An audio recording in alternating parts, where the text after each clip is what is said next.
Inabisa ng Quezon City Prosecutor's Office ang reklamong grave. Eto na po, official. Wala ng bisa yung pagbibintang, yung fake news. Ha? Fake news ni Castro. Oh, official. Threats ni ACT Teachers Party List Representative Franz Castro laban kay dating Pangulong Rodrigo Duterte. Sa 14 na pahinang resolusyon ng piskal, sinabi nitong walang sapat na ebidensya upang kasuhan ng dating Pangulo sa nasabing krimen. Ayan, walang sapat na ebidensya. Ito po, sa lahat po ng bagay, sa lahat ng pagpaparatang, sa lahat ng pagsampa ng kaso, sa lahat sa pagbibintang, lahat ng bagay, lahat ng sasabihin natin laban sa isang tao, we make sure merong sapat na ebidensya. Hindi lang ebidensya ha, sapat na ebidensya kahit anong larangan, sports, pangpamilya, pangnegosyo, pang-eskwela, at higit sa lahat pang politiko, kailangan ebidensya. Let me repeat that. Ebidensya, ebidensya, ebidensya, ebidensya, ebidensya. Ulit, ebidensya, ebidensya, ebidensya, ebidensya. Yan na po ang isaksak natin sa kukote natin mga Pilipino. Huwag na tayong nagpapabudol. Napaka-importante po, ha? Hindi lang puro dakdak, nakadakdak. Huwag na tayong magpapabudol. Ebidensya, ebidensya, ebidensya, ebidensya. Huwag tularan si Castro. Nagsasampa ng kaso walang ebidensya or hindi sapat ang ebidensya. Anong tawag dyan? E di fake news. Anong tawag dyan? E di sinungaling. Di ba? So matuto na tayong mga Pilipino, ha? Ewan ko sa inyo, pag di pa kayo natuto. Ha? Kailangan, lagi natin tinatanong, okay, ano yan? Maganda yung kwento mo. Ano yan? Nangingi pera? Hindi, ebidensya. Di ngayon, anong nangyari kay Castro? Di mukha siyang tanga. Pasensya ka. Opinion ko yun eh. Nagmukha kang tanga. Di mukha kang tanga ngayon sa harap ni Tambaluslos. Kinampihan pa kayo? Kampihan kayo? Nga. Ayan ang problema sa inyo eh. Ang sinabing pagbabantaan niya ay nangyari sa kasagsagan ng confidential fund at napabalitang impeachment laban sa anak ng dating Pangulo na si Vice President Sara Duterte. Kaya bilang ama ay natural lamang na madismaya at depensahan ang kanyang anak. Ayan, doon muna tayo. Natural naman, nangyari yon yung sinabi ni PRRD doon sa kasagsagan ng pang-aapi kay Sara. Kasagsagan ng issue ng confidential funds. May punto po eh. May punto po ang korte. Natural na ipagtatanggol niya yung kanyang anak. Ewan ko, anong hindi mahirap intindihin doon? Hindi ko maintindihan tong mga ito eh. Parang napaka-imposible hindi nila alam yan.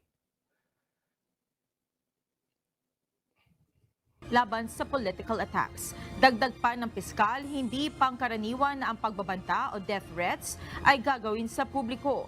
Yun.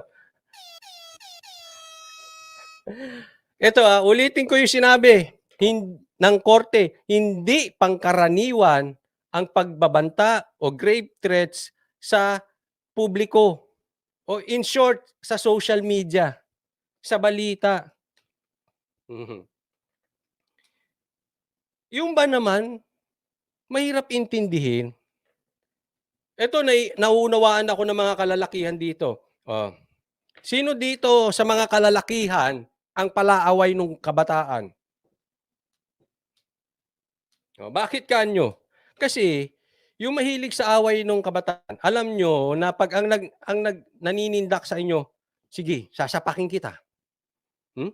Sasapakin kita. Sige, aabangan kita mamaya. Sige. Bubugbugin kita pag hindi ka tumigil. Alam mo yung mga nagsasalita ng ganyan? Hindi yan tinutuluyan. Sa katunayan, hindi nila kayang gawin.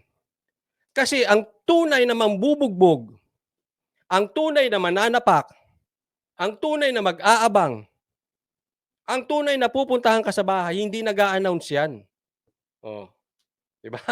Eh, kasi kabisado ko 'yan, ano ko all boys school, eh. Ha? Wala kaming respeto doon sa mga nagbabanta. Hindi kami natatakot do'n. Ang nakakatakot, yung hindi mo alam yung iniisip ng isang tao biglang nanununtok. In short, anong ibig kong sabihin? Ah, tanga si Castro. Kasi sinabi niya, eh, 'di ba? Una, sinabi ni PRRD di siya nagbabanta. Pero sinabi ni Castro nagbabanta siya. Meron ba namang tanga magbabanta sa social media? "Oy, ikaw, papatayin kita bukas." Puwede ko namatay yun, ako may kasalanan. Meron bang gano'n? Tingnan niyo yung mga na-riding in tandem, may announcement ba? O sabi dito, "Pigilin niyo ako, sasapakin ko 'yan." 'Di ba, yung mga nagsasalita ng ganyan, duwag 'yan. Hindi niya tutuluyan. Kaya Castro, ewan ko ba sa'yo, ito pa sa social media in-announce, dating presidente.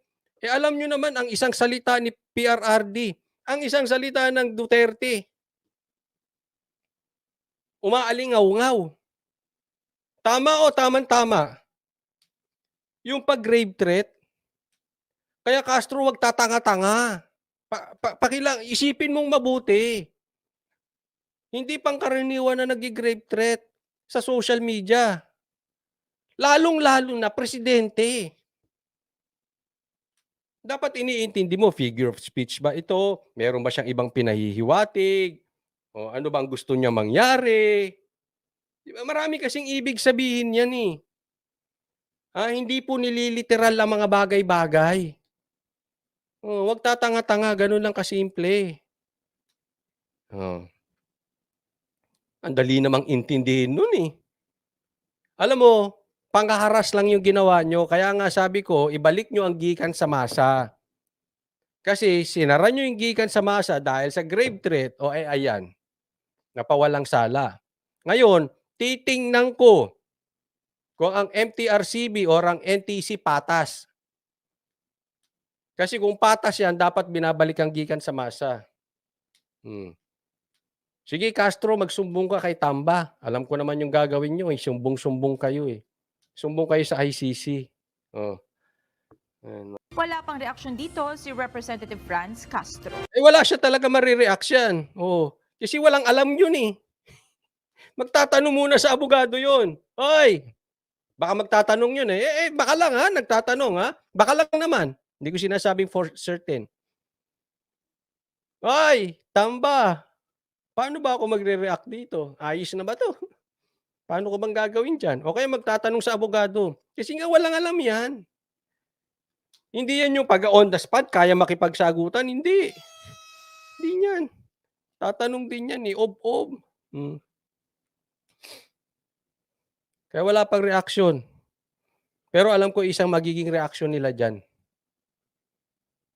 ano, walang hustisya sa Pilipinas. Kaya dapat papasukin ng ICC. Sa madaling salita, isa lang ang magiging reaksyon nila diyan. Ano? Sumbong sa ICC. Gano'n 'yun. Simple. Simple. 'Yun lang ang ano niyan.